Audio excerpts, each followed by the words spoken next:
E aí, pessoal, tudo bom com vocês? Espero que esteja tudo ótimo, como sempre, e sejam muito bem-vindos para a primeira aula do nosso curso aqui de matemática para o ensino médio. E, bom, nada melhor, vocês já estão entendendo mais ou menos como é o esquema da aula, mas é sempre bom avisar. Tá saindo uma aula por semana, e no final de cada módulo a gente vai fazer alguns exercícios, tá certo? Mas, bom, vamos começar então, tá certo? Lembrando sempre que matemática, tanto para as matérias do ensino médio quanto para as matérias do ensino superior, elas servem muito para ferramentas do que a gente quer fazer, tá certo? Hoje, por exemplo, no trabalho, um rapaz perguntou para mim como que se tinha um comando no computador que transformasse um resultado lá que saía em minutos para algumas horas. Pode não parecer muito óbvio, gente, se vocês estiverem pensando nisso, né? Mas ele não pensou, por exemplo, em a linha retornava um resultado em segundos. Ele não pensou em dividir por 3.600 e chegar em horas. Eu não sabia o comando que ele estava pedindo, mas eu sabia que se a gente dividisse algo por 3.600, a gente chegava em no resultado em horas. Viu? Ele sabia o que ele tinha que fazer, ele sabia o resultado que ele queria, mas ele não tinha uma ferramenta para isso. E é para isso que a matemática serve no nosso dia a dia.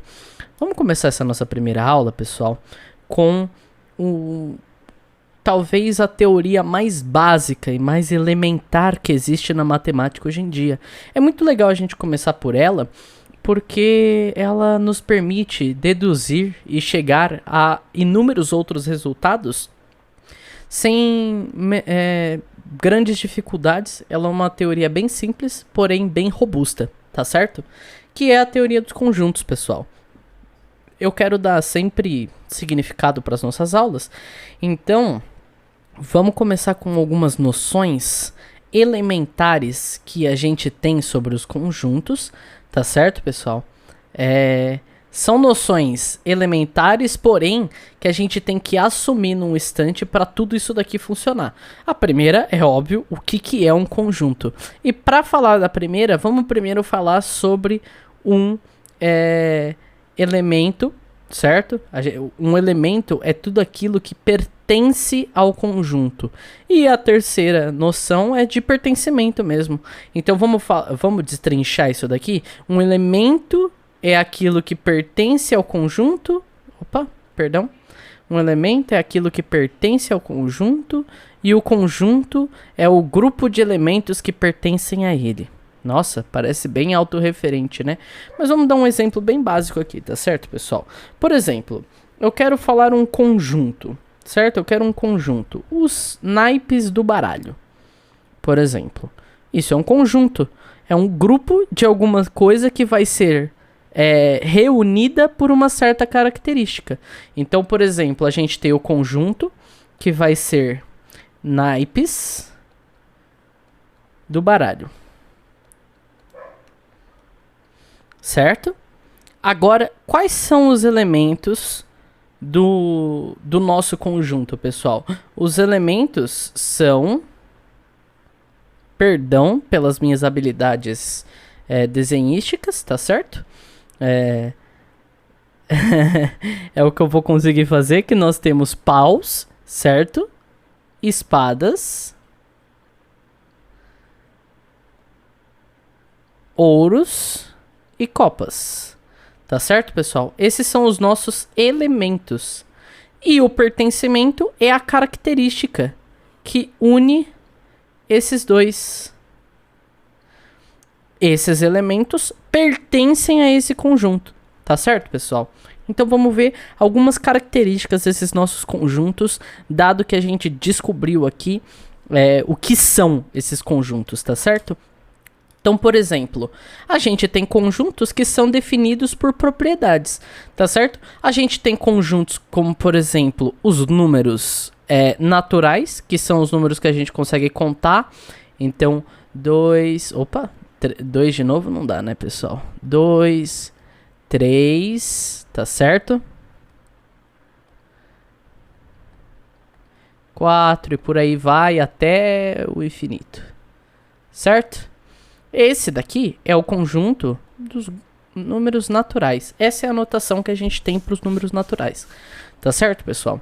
Só que assim, a gente tem como definir conjuntos de acordo com suas propriedades. Por exemplo, a gente tem os conjuntos dos números naturais, que são todos os números inteiros e positivos, tá certo? Que a gente consegue contar, basicamente até onde a gente consegue contar. E eu posso definir, por exemplo, um conjunto por uma propriedade. Por exemplo, todos os números pares. Pessoal, o grupo de todos os números pares é 2, 4, 6, 8 e por aí vai, certo? Até o infinito também. E isso daqui a gente já começa a ver que é bem interessante, porque a notação que a gente vai usar para um conjunto definido por uma propriedade é o seguinte: x. O conjunto que eu quero é x tal que x seja igual a 2n e n pertença aos naturais. Espero que o salto não tenha sido muito grande, tá certo? Vamos dissecar isso daqui por partes. O que que significa cada parte dessa daqui? Esse daqui é o nosso elemento. Tá certo, pessoal? E essa daqui é a propriedade que está regendo esse nosso conjunto. Ou seja, todos os nossos elementos, ou seja, x, vão ser da forma 2n. Essa forma 2n é uma demonstração bem mais, vamos dizer assim, refinada. Eu vou deixar um vídeo que vai estar aparecendo em algum lugar aqui no card agora, para vocês assistirem, que é uma demonstração de por que 2n é a forma de todo número par. Tá certo, pessoal? Mas todo número multiplicado por 2 é um número par. Tá certo? E a gente tem que especificar que n pertence aos naturais também, né? Porque não pode ser qualquer n aqui para dar um número par. A gente tem que manter isso daqui. Pronto, chegamos num conjunto definido por uma propriedade. A gente tem como montar os conjuntos da maneira que a gente quiser. Do mesmo jeito que no slide anterior, os conjuntos que a gente queria eram os naipes do baralho, tá certo? Eu poderia colocar uma condição lá que eu queria o conjunto de naipes do baralho cujo naipe fosse preto. Aí a gente ia ter os conjuntos de paus e espadas, tá certo, pessoal? É basicamente isso. E a gente vem pro nosso para as nossas definições de conjuntos unitários. Lembrando que a gente está sempre vendo isso para quando a gente for avançando nas nossas matérias e chegar no quesito de funções e mais coisas relacionadas a conjuntos, esses fundamentos têm que estar muito bem definidos, tá certo? Então, por exemplo, os nossos conjuntos unitários vão ser conjuntos que só são compostos por um elemento. Por exemplo, 1. Só existe um aqui. Ou, por exemplo, 3. Qualquer coisa que você quiser. Pi. Isso são conjuntos unitários. Tá certo, pessoal? Só existe um elemento lá dentro. E conjunto vazio é o quê? É um conjunto que possua um nada lá dentro. Gente, não confundam conjunto vazio com um conjunto com o elemento zero lá dentro. Um conjunto com zero aqui dentro é um conjunto unitário, não é conjunto vazio. Tá certo? Um conjunto vazio literalmente não tem nada lá dentro. Por exemplo, eu quero o número de todos os números múltiplos, o conjunto de todos os números múltiplos de 2, por exemplo, C igual a todos os números múltiplos de 2 e ímpares. Gente, números múltiplos de 2 ímpares não existem, correto? É justamente o contrário do que um número ímpar é, certo? Então, o que a gente vai fazer isso daqui? O resultado disso daqui vai ser vazio. É isso que significa um conjunto vazio. Vamos prosseguir? Um conjunto universo. Pessoal, um conjunto universo é sempre legal a gente definir antes da gente começar a falar, porque o conjunto universo vai provavelmente limitar os nossos resultados, tá certo? Então você já pode ter visto, por exemplo, uma equação mais ou menos assim, ó, x ao quadrado mais 1 igual a 0, por exemplo, 0, tá certo? X mais 1, x ao quadrado mais 1 é igual a 0.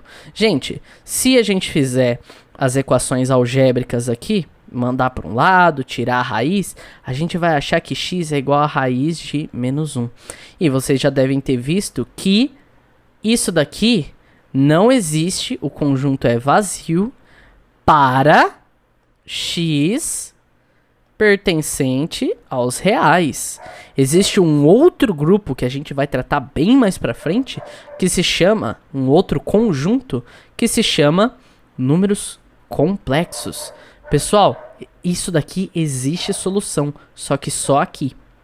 Aqui, nos reais, não existe, tá certo? Então, se a gente falar do nosso conjunto universo, ele vai restringir bastante as nossas atitudes. Por exemplo, vamos colocar assim, ó, a gente tem aqui o ponto A, o ponto B, uma reta entre eles e aqui no meio um ponto P.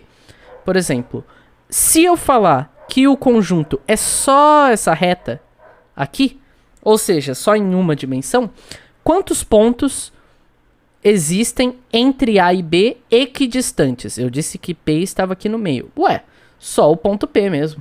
Então, resposta, só o ponto P. Agora, e se eu estiver num plano cartesiano? Ou seja, agora eu tenho x e y. Tá certo? Ainda A e B aqui.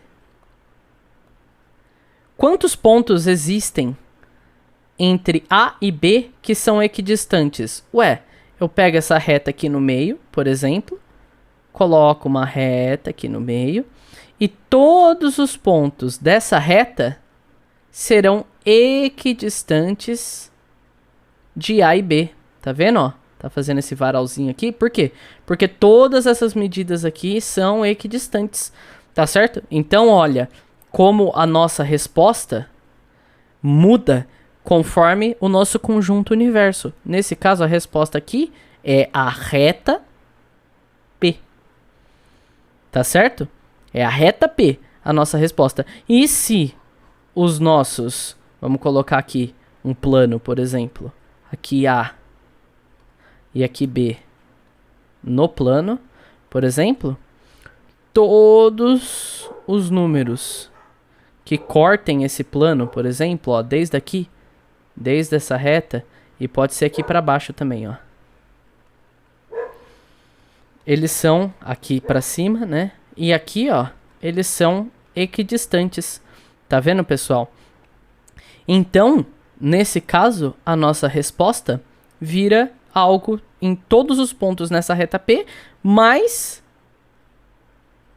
uma reta que esteja no plano, sei lá, uma reta X que esteja contida no plano, tá certo? Esse termo que eu usei, até contido, a gente vai ver mais pra frente. Mas vamos continuar aqui com os nossos quesitos.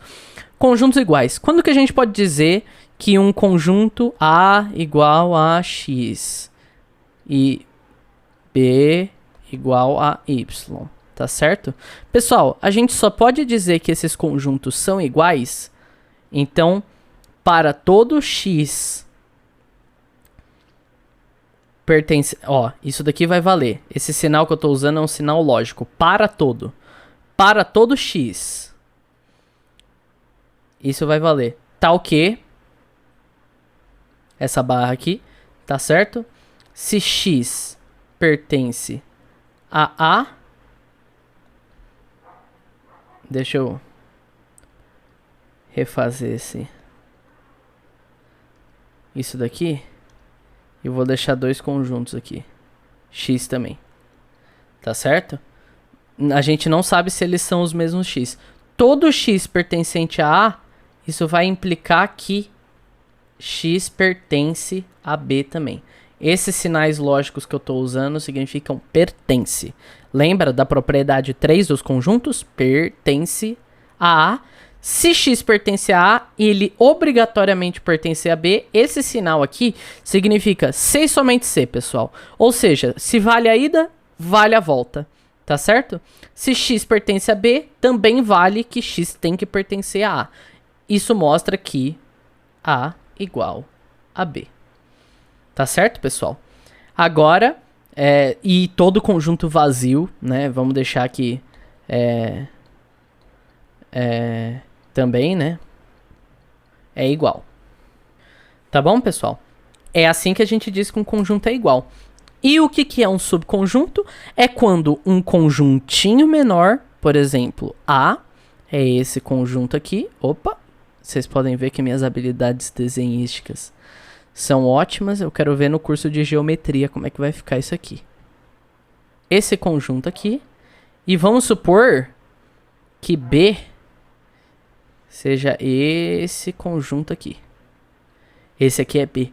Como que a gente demonstra isso, pessoal? Bom, A vai estar contido. Esse C aqui significa contido. Tá certo? A vai estar contido em B quando, pessoal? Simples. Quando, para todo X, tal que X pertencente a A implique, olha a diferença entre isso e isso. Isso vale a ida e a volta. Aqui só vale a ida. Ou seja, se X está em A, ele está em B. Agora, se X está em B, não necessariamente ele está em A. É exatamente isso aqui, pessoal. Aqui, ó, vamos supor que está em X. X está em A e está em B. Agora, se X estivesse aqui, por exemplo, a gente vai falar Y. Y está em B, mas não está em A. Nota por isso que só vale a ida. Tá certo, pessoal? Vamos parar por aqui. Isso daqui já foi uma bela introdução. Lembrando que no fim desse capítulo vão ter vários exercícios. Alguns que eu vou resolver com vocês. Alguns que eu vou deixar para vocês resolverem. Tá certo? E muito obrigado por me acompanharem até aqui. E eu espero que vocês tenham gostado. Deixe seu joinha, seu like se vocês estiverem gostando. E a gente se vê na próxima. Tchau, tchau.